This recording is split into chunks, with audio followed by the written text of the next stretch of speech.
हरे कृष्णा, राधे राधे। सभी भक्तों को सादर प्रणाम।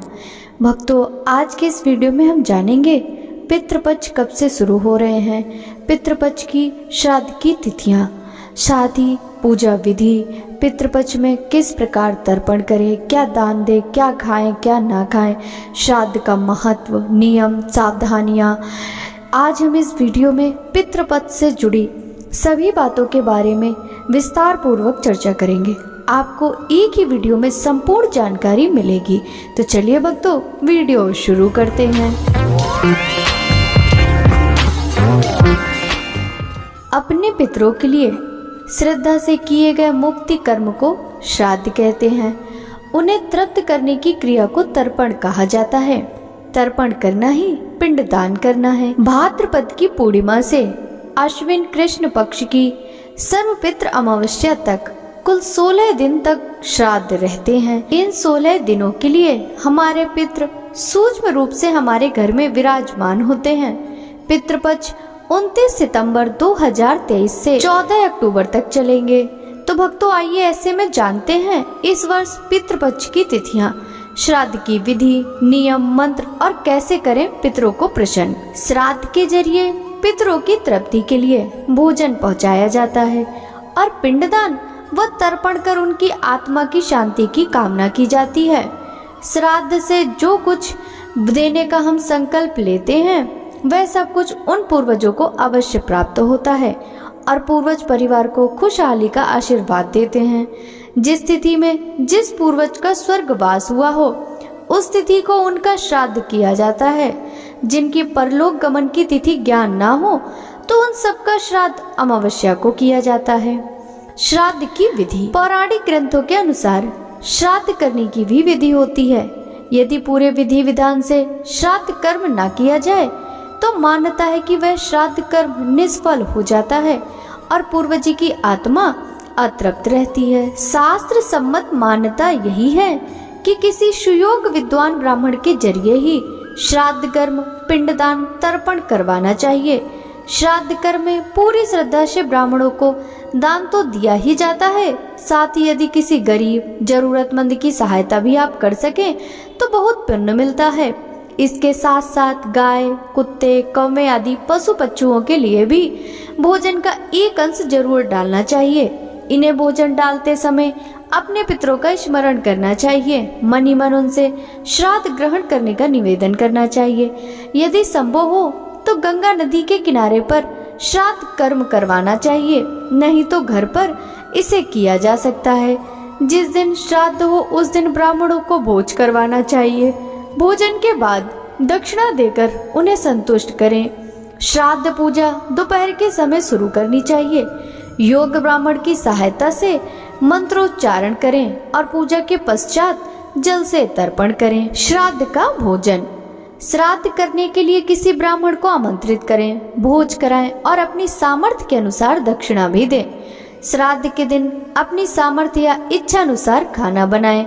आप जिस व्यक्ति का श्राद्ध कर रहे हैं उसकी पसंद के मुताबिक खाना बनाना उचित रहेगा।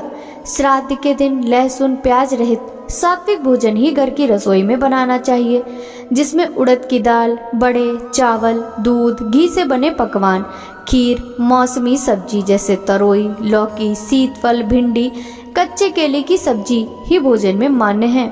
मान्यता है कि श्राद्ध के दिन स्मरण करने से पितर घर आते हैं और अपनी पसंद का भोजन कर तृप्त हो जाते हैं। खाने में लहसुन प्याज का इस्तेमाल वर्जित माना गया है।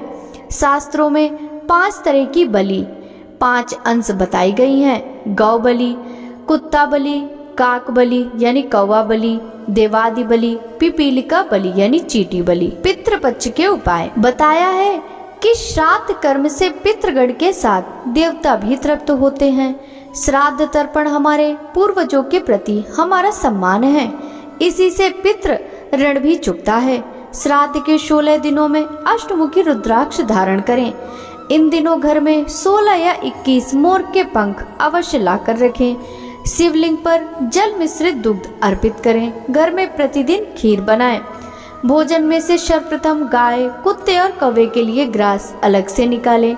माना जाता है कि यह सभी जीव यम के काफी निकट हैं। इनसे पितरों को भोजन मिलता है। अब हम जानेंगे कौन कौन कर सकता है तर्पण या पिंडदान।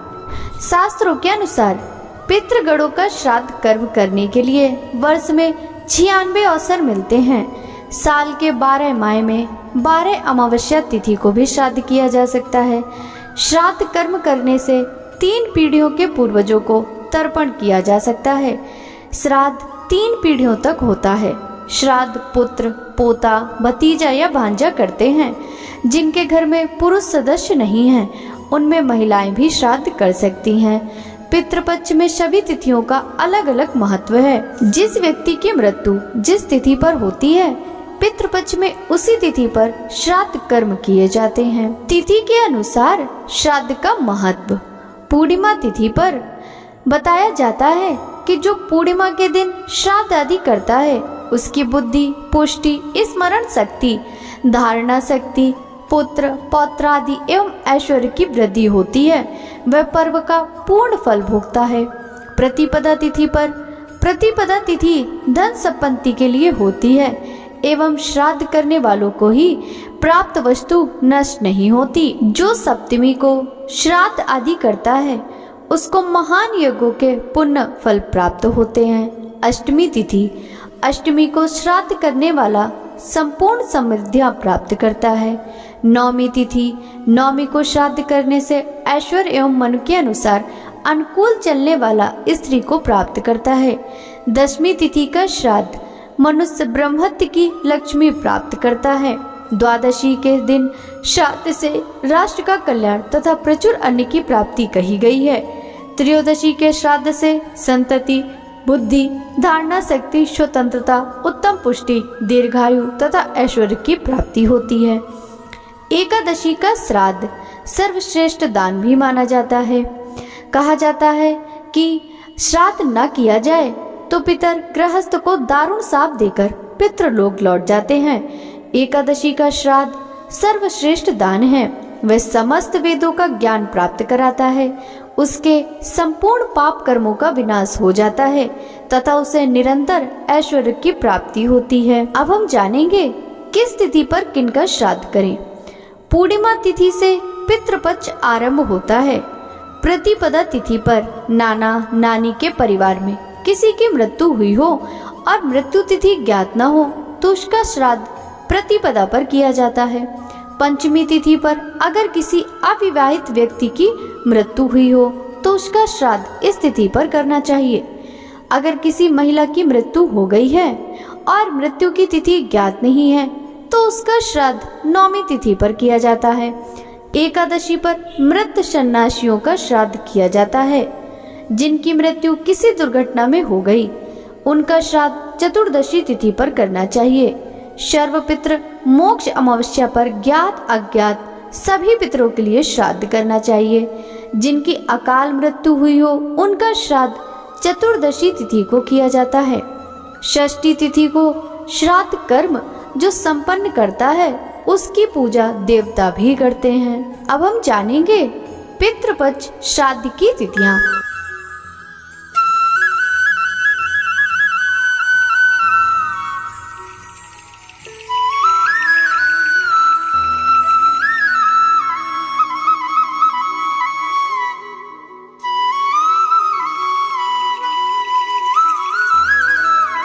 अब हम जानेंगे पितृपक्ष में गीता पाठ करने के लाभ के बारे में। पितृपक्ष आश्विन माह की प्रतिपदा तिथि 29 सितंबर से शुरू होंगे। इसका समापन 14 अक्टूबर को अश्विन मास की कृष्ण पक्ष की अमावस्या पर होगा। पितृपक्ष में मृत्यु की तिथि के अनुसार श्राद्ध किया जाता है। अगर किसी मृत व्यक्ति की तिथि ज्ञात न हो तो ऐसी स्थिति में सर्वपितृ अमावस्या तिथि पर श्राद्ध किया जाता है। इस दिन सर्वपितृ श्राद्ध योग माना जाता है। धार्मिक मान्यताओं के अनुसार पितृपक्ष के दौरान पितर संबंधी कार्य करने से पितरों को मोक्ष की प्राप्ति होती है। इस पक्ष में विधि विधान से पितर संबंधित कार्य करने से पितरों का आशीर्वाद प्राप्त होता है। श्राद्ध में श्रीमद् भागवत गीता के 7वें अध्याय का महात्म्य पढ़कर फिर पूरे अध्याय का पाठ करना चाहिए। इस पाठ का फल आत्मा को समर्पित करना चाहिए। अब हम जानेंगे श्राद्ध न करने वालों की क्या होती है गति। बताया गया है कि पितरों का कर्ज चुकाना एक जीवन में तो संभव ही नहीं, उनके द्वारा संसार त्याग कर चले जाने के बाद भी श्राद्ध करते रहने से उनका ऋण चुकाने की परंपरा है। इसमें जो पितृपक्ष के दौरान दिवंगत पूर्वजों की आत्मा की शांति के लिए श्राद्ध किया जाता है, मानता है कि अगर पितर नाराज हो जाएं, तो व्यक्ति का जीवन भी खुशहाल नहीं रहता और उसे कई तरह की समस्याओं का सामना करना पड़ता है। यही नहीं, घर में अशांति फैलती है और व्यापार और गृहस्थी में भी हानि झेलनी पड़ती है। ऐसे में पितरों को तृप्त करना और उनकी आत्मा की शांति के लिए पितृपक्ष में श्राद्ध करना जरूरी माना जाता है। श्राद्ध भोजन के लिए 4 जीवों का ही चुनाव क्यों किया जाता है? शास्त्रों में बताया गया है कि हमारे पितृ पशु पक्षियों के माध्यम से हमारे निकट आते हैं और गाय, कुत्ता, कौवा और चींटी के माध्यम से पितृ आहार ग्रहण करते हैं। श्राद्ध के समय पितरों के लिए भी आहार का एक अंश निकाला जाता है, तभी श्राद्ध कर्म पूरा होता है। श्राद्ध करते समय पितरों को अर्पित करने वाले भोजन के 5 अंश निकाले जाते हैं। गाय, कुत्ता, चींटी, कौवा और देवताओं के लिए कुत्ता जल तत्व का प्रतीक है, वहीं चींटी अग्नि तत्व का प्रतीक है, कौवा वायु तत्व का प्रतीक है, गाय पृथ्वी तत्व का प्रतीक है, देवता आकाश तत्व का प्रतीक है। इस प्रकार 5 को आहार देकर हम पंच तत्वों के प्रति आभार व्यक्त करते हैं। केवल गाय में ही एक साथ पंच तत्व पाए जाते हैं, इसलिए पितृपक्ष में गाय की सेवा विशेष फलदायी होती है। वहीं भक्तों, पितृपक्ष के दौरान कुछ बातों का विशेष ध्यान रखना जरूरी होता है। शास्त्रों में बताया गया है कि पितरों को खुश रहने के लिए श्राद्ध के दिनों में विशेष कार्य करना चाहिए। वहीं इस दौरान कुछ बातों का ध्यान रखना भी जरूरी है।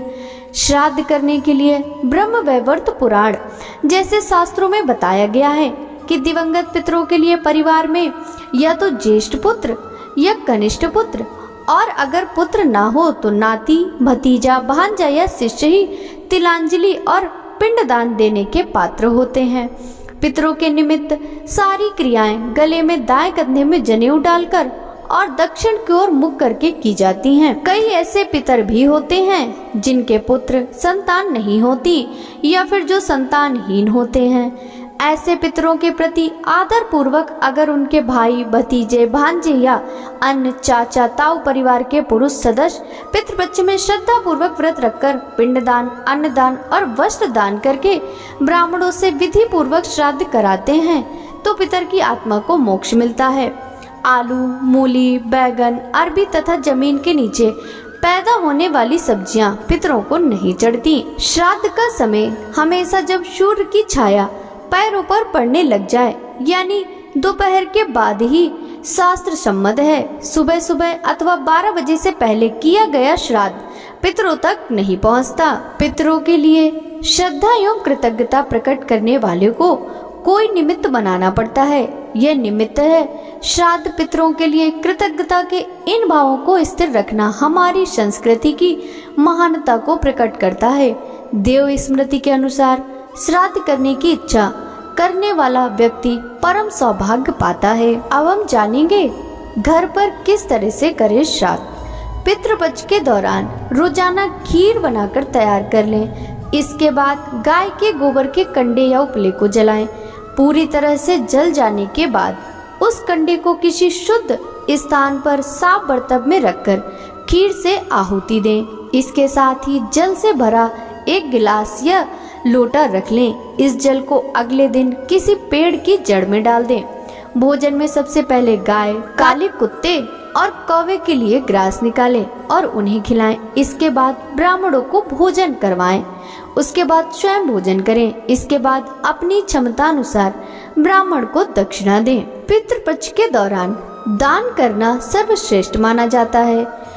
पितृपक्ष के दौरान दान करना बहुत ही शुभ माना गया है। इससे पितरों की आत्मा को शांति मिलती है, साथ ही व्यक्ति को उनका आशीर्वाद भी मिलता है। ऐसे में गौदान बहुत शुभ माना गया है। धार्मिक मान्यताओं के अनुसार पितृपक्ष के दौरान गाय का दान देने से व्यक्ति को सुख समृद्धि की प्राप्ति होती है। इसके साथ ही आप अपनी क्षमता अनुसार स्वर्ण, काले तिल, सफेद चावल, गाय का घी आदि दान कर सकते हैं। भक्तों, आशा करती हूँ कि आपको इस वीडियो से मिली जानकारी अच्छी लगी होगी। यदि यह वीडियो आपको पसंद आया हो तो वीडियो को लाइक कर ज्यादा से ज्यादा लोगों के साथ शेयर कीजिएगा। साथ ही पितृपक्ष से जुड़ी किसी भी जानकारी के लिए आप हमें कमेंट बॉक्स में अपने प्रश्न लिख सकते हैं। आपको उन सभी प्रश्नों के जवाब जरूर दिए जाएंगे। आपसे मिलते हैं पितृपक्ष से जुड़ी और भी महत्वपूर्ण जानकारी के साथ अगली वीडियो में। तब तक सभी भक्तों को हरे कृष्णा, राधे राधे, हर हर महादेव।